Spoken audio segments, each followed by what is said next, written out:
Siap?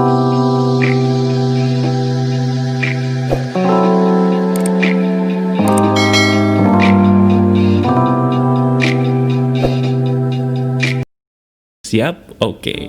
Jadi sekitar 10 tahun yang lalu muncul sebuah fenomena hebat. Fenomena itu bukan fenomena bom atau fenomena negatif, tapi justru fenomena positif yang diawali dengan kemunculan buku yang unik. Buku itu adalah buku The Secret. Buku ini membuat orang banyak mendapatkan keajaiban yang tidak mereka sangka-sangka. Benar, mereka banyak yang mendapatkan keajaiban, tapi banyak juga orang yang kayaknya pesimis gitu. Masa sih dengan hal seperti ini bisa? Nah, sekarang gini, kita lupakan dulu The Secret. Saya akan mengambil sebuah contoh yang bisa kita diskusikan, yang sebenarnya contoh ini dalam kehidupan sehari-hari sudah ada, tapi uniknya, secara tidak sadar, contoh ini berhubungan dengan buku The Secret yang sebenarnya mungkin pernah kamu baca. Contohnya begini, kamu pernah nggak dengar ucapan dari orang-orang tua kita yang pernah mengatakan, lu jangan mikir macem-macem lu. Kenapa? Karena pikiran adalah doa. Nanti kejadian lu. Pernah nggak kamu dengar ucapan orang tua seperti itu? Kalau kamu pernah, kamu sama seperti saya. Dan uniknya, saya selalu yakin teman-teman, orang-orang tua kita zaman dulu tuh, sebenarnya mereka jauh lebih pintar daripada orang modern. Karena semua perkataan orang-orang tua zaman dulu, sebenarnya itu lebih banyak yang benernya dibandingkan orang modern. Termasuk ucapan mereka yang mengatakan, pikiran adalah doa. Karena memang pada dasarnya, pikiran yang kamu pikirkan terus-menerus, itu akan menjadi kenyataan. Sekali lagi, pikiran yang kamu pikirkan terus-menerus, itu akan menjadi kenyataan. Kenapa? Karena pikiran adalah doa. The Secret, dari satu buku itu, intinya dia cuma ingin mengatakan bahwa hati-hati dengan pikiran elu. Karena pikiran lu ini sebagian bisa menjadi doa yang terkabul. Nah, saya mengatakan sebagian, berarti ada dong mas bro, pikiran-pikiran yang tidak terkabul menjadi doa, ada juga pikiran-pikiran yang akhirnya terkabul menjadi kenyataan. Apa yang membedakan pikiran yang terkabul menjadi kenyataan, dan kenapa juga ada pikiran yang mungkin tidak terkabul menjadi kenyataan? Nah, itu pertanyaan yang bagus, jawabannya adalah begini. Pikiran yang bisa menjadi kenyataan adalah pikiran yang kamu resapi menggunakan perasaan. Sekali lagi, pikiran yang bisa menjadi kenyataan adalah pikiran yang kamu resapi menggunakan perasaan nyata. Kalau kamu hanya sekedar memikirkan, belum tentu itu kejadian. Karena kamu belum tentu pakai perasaan. Tapi hati-hati, kalau kamu memikirkan sesuatu dan kamu memakai perasaan di dalamnya, cepat atau lambat, itu akan tertarik, dibawa oleh alam semesta dengan izin Tuhan, ada di depan muka kamu. Nah, The Secret membahas hukum tarik-menarik. Hukum tarik-menarik itu apa sih mas bro? Nah, begini penjelasannya. Dalam hukum alam itu banyak. Ada hukum gravitasi, ya, ada hukum energi dan segala macamnya. Ada satu hukum yang kita sayangnya bertahun-tahun, berbelas-belas tahun, atau mungkin berpuluh-puluh tahun belajar di sekolah, tidak pernah diajarkan. Hukum itu adalah hukum tarik-menarik. Nah, mas bro, hukum tarik-menarik itu apa sih? Hukum tarik-menarik itu sebenarnya gini teman-teman. Kalau kamu percaya atau enggak, kamu sekarang sedang mengalami hukum tarik-menarik. Loh, kok bisa mas bro? Kamu bisa mendengarkan saya, kamu bisa fokus mendengarkan suara saya sampai detik ini. Secara tidak sadar, kamu ketarik oleh suara saya. Kamu jelas ya? Jadi saya menarik kamu dengan suara saya, dengan cara saya berbicara, kamu ketarik dengan suara saya, makanya kamu fokus. Itu hukum tarik-menarik. Ada yang menarik dan ada juga yang ditarik. Dalam hal ini adalah kamu. Kamu yang ditarik dan saya yang menarik kamu. Itu hukum tarik-menarik. Menarik dan ditarik. Jadi kalau kamu mungkin dengar hukum tarik-menarik bla bla bla terus kamu pusing, mereka yang ngasih tahu salah. Hukum tarik-menarik itu nggak bikin pusing. Barusan saya jelasin hukum tarik-menarik, kamu pasti langsung ngerti kan? Nah, itulah hukum tarik-menarik. Ketika kamu ketarik oleh orang yang menarik kamu, itulah berlaku hukum tarik-menarik. Ketika kamu ngelihat cewek cantik, kamu terpukau, berarti kamu telah tertarik oleh itu cewek yang menarik kamu dengan penampilannya yang mempesona. Kamu mungkin fokus dengan suara saya, sampai detik ini kamu mendengarkan, mungkin ada yang tersenyum, ada yang mengangguk-ngangguk gitu ya. Kamu secara tidak sadar, kamu ketarik oleh suara saya yang berhasil menarik kamu. Itulah hukum tarik-menarik. Di mana ada yang menarik, dan di mana pula ada yang ketarik. Nah, ternyata menurut buku The Secret, hukum tarik-menarik itu bukan hanya berlaku antar sesama manusia, teman-teman, tapi juga berlaku antar sesama alam semesta yang Tuhan ciptakan begitu luas ini, termasuk berlaku juga terhadap sebuah kejadian. Betul, kejadian pun bisa ditarik. Saya mau cerita dulu boleh ya? 5 tahun lalu ketika saya masih main Facebook, saya melihat ada salah satu status anak SMP. Cowok anak SMP statusnya begini, kayaknya gue udah gak pengen hidup lagi deh, gue bosen sama hidup ini, gue pengen mati. Dia status begitu teman-teman di Facebooknya. Dan kamu percaya atau enggak, apa yang terjadi seminggu kemudian? Betul, dia mati beneran. Matinya gimana? Dia ketabrak motor, dia lagi naik motor, tabrakan sesama motor, kepalanya pecah. Kepalanya pecah, betul.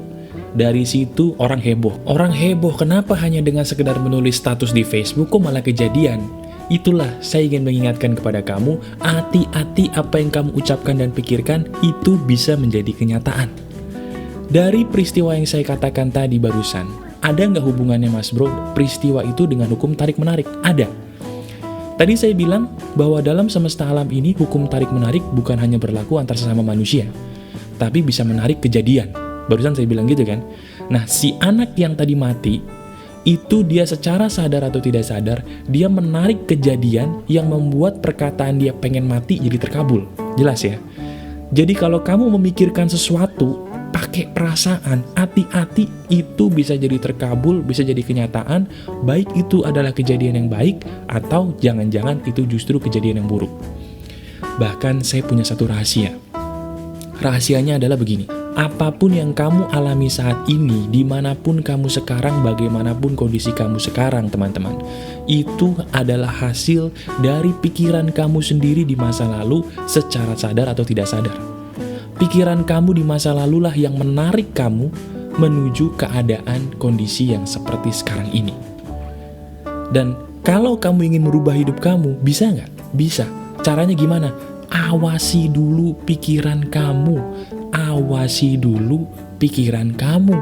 Karena semua dalam hidup ini bisa ditarik dan bisa menarik, baik itu orang maupun kejadian. Berhati-hatilah. Nah Mas Bro, kok tiba-tiba kita ngomongin hukum tarik-menarik sih? Ingat, The Secret itu intinya adalah hukum tarik-menarik. Hukum tarik-menarik itulah yang dibahas dalam sebuah buku The Secret sampai habis.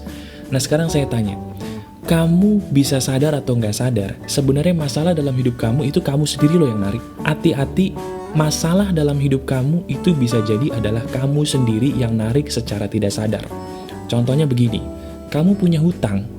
Kalau setiap hari kamu pikirin, aduh kenapa gua ada utang ya, aduh kenapa gua ada utang ya, itu sama aja, menurut hukum tarik-menarik tadi, kamu menarik hutang. Kenapa? Karena kamu fokusnya ke hutang, bukan ke lunas. Nah, dalam buku The Secret, dan saya sudah praktekkan ini benar, yang harus kamu lakukan adalah rubah fokusnya. Jangan fokus ke masalah, tapi fokuslah ke hal yang kamu mau. Betul, kalau yang selama ini kamu biasa fokus ke utang, kenapa ya gue punya utang ya, kenapa gue punya utang ya, percaya atau enggak, kamu utang gak akan pernah lunas. Karena kamu akan fokus ke hutang gak lunas-lunas, hutang gak lunas-lunas. Dalam prinsip hukum tarik-menarik itu salah. Itulah kenapa sebabnya orang lebih banyak yang utangnya mohon maaf susah lunas dibandingkan yang gampang lunas.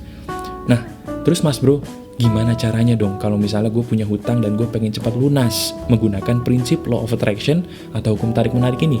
Caranya gampang. Kamu rubah fokusnya dari yang tadi hutang gak lunas, jadi kamu mikirin gini, kayaknya hutang gue kalau lunas enak deh. Terus kamu bayangin pakai perasaan, enak ya kalau utang gue lunas, mungkin gue bisa plong. Kamu bayangin plongnya gimana, kamu bayangin kalau utang lunas tuh gimana. Aduh enaknya, alhamdulillah ya Tuhan, rasanya plong banget utang saya udah lunas. Enak ya kalau lunasnya utang, aduh alhamdulillah. Kamu ucapin itu setiap hari, anggap utang kamu sudah lunas. Fokusnya kamu adalah ke lunasnya hutang, bukan ke hutangnya kenapa belum lunas, niscaya kamu akan hutangnya lunas beneran. Percaya atau enggak, lakukan. Nah, contoh yang saya berikan barusan ini adalah contoh bagaimana cara kamu menjalani hukum tarik-menarik yang diajarkan di Secret. Gimana?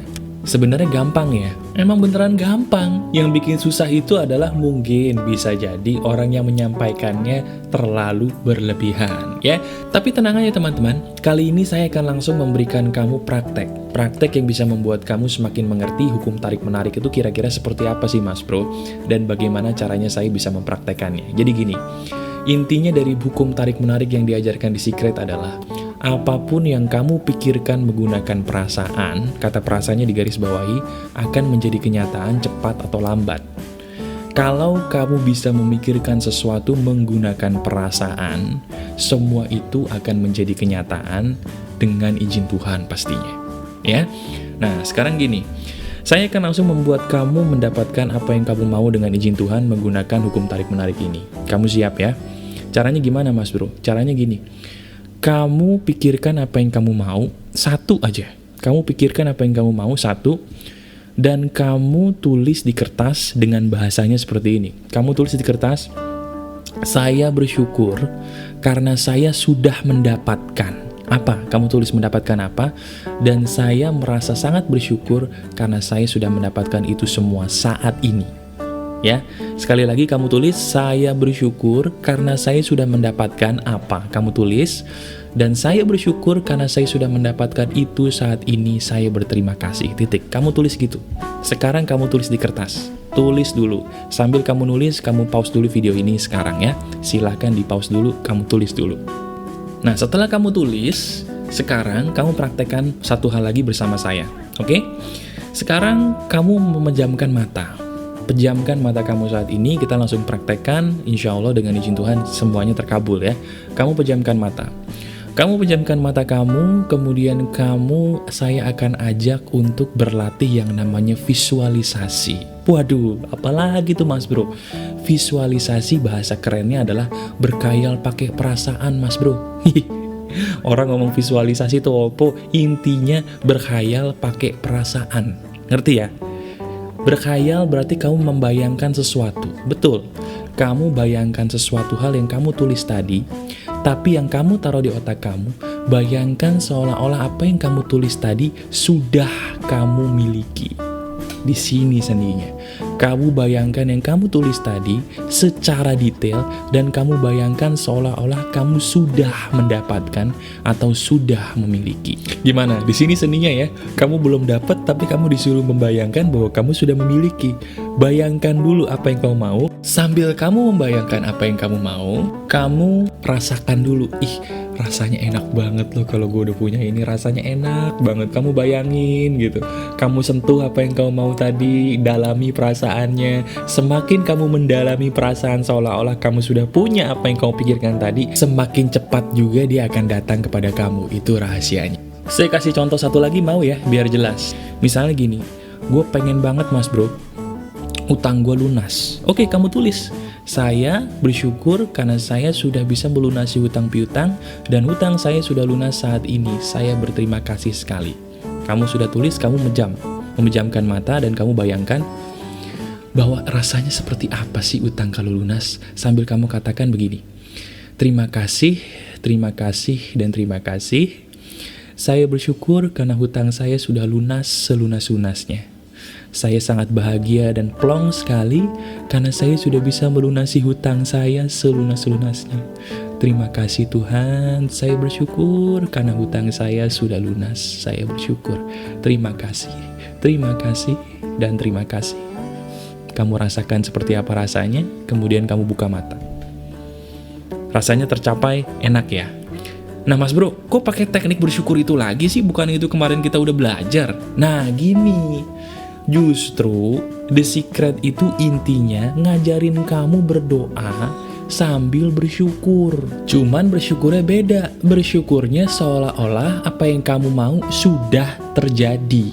Di situ bedanya. Syukur yang saya katakan tadi sewaktu bervisualisasi itu akan membuat kamu lebih mudah, sekali lagi, lebih mudah untuk bervisualisasi seolah-olah apa yang kamu mau sudah terjadi.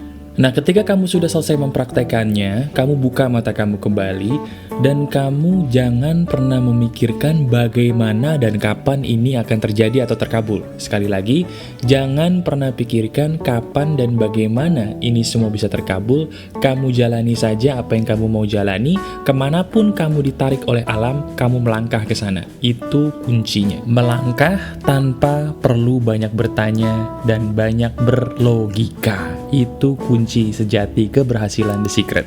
Terus ada nggak sih mas bro pertanda kalau saya melakukannya sudah benar? Ada juga nggak pertanda kalau saya melakukannya itu ternyata salah? Ada, pertandanya begini.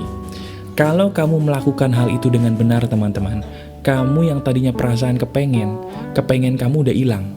Loh kok bisa mas bro? Karena kamu sudah menipu otak kamu, menganggap bahwa itu semua sudah terjadi. Nah ketika kamu menganggap itu semua sudah terjadi, hukum alam semesta yang tarik-menarik ini akan membawa apa yang kamu pikirkan tadi menjadi kenyataan. Itu dasar hukum tarik-menarik. Jelas ya. Nah, satu lagi pertanyaan mas bro.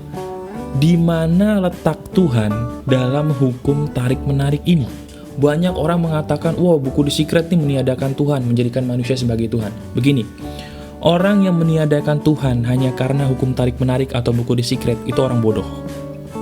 Orang bodoh. Loh kok bodoh mas bro? Gimana bodohnya? Karena semua hukum itu pasti ada penciptanya. Hukum gravitasi itu ada. Apakah karena ada apel jatuh dari pohon, kita mengatakan, oh Tuhan itu nggak ada? Enggak kan? Di atas langit selalu masih ada langit, dan semua hukum pasti ada penciptanya.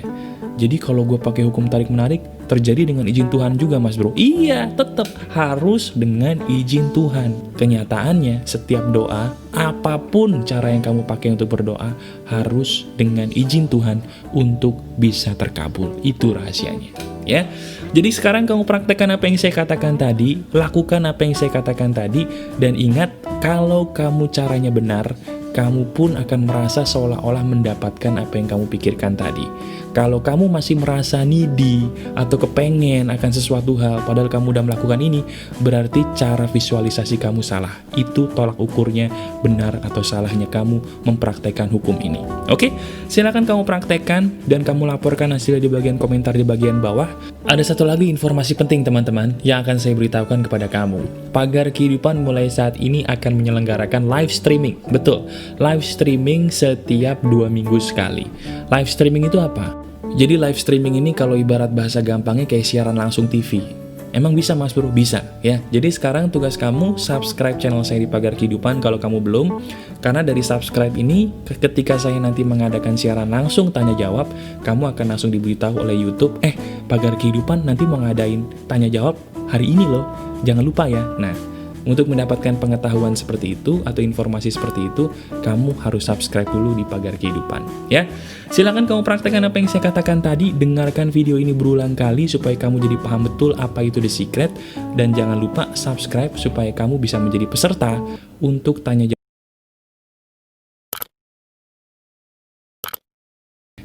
Ingat, kebahagiaan yang paling besar adalah ketika kamu bisa menolong orang lain dan mereka tersenyum. Karena senyuman orang yang kamu tolong adalah harta yang paling berharga sesungguhnya bagi hidup kita.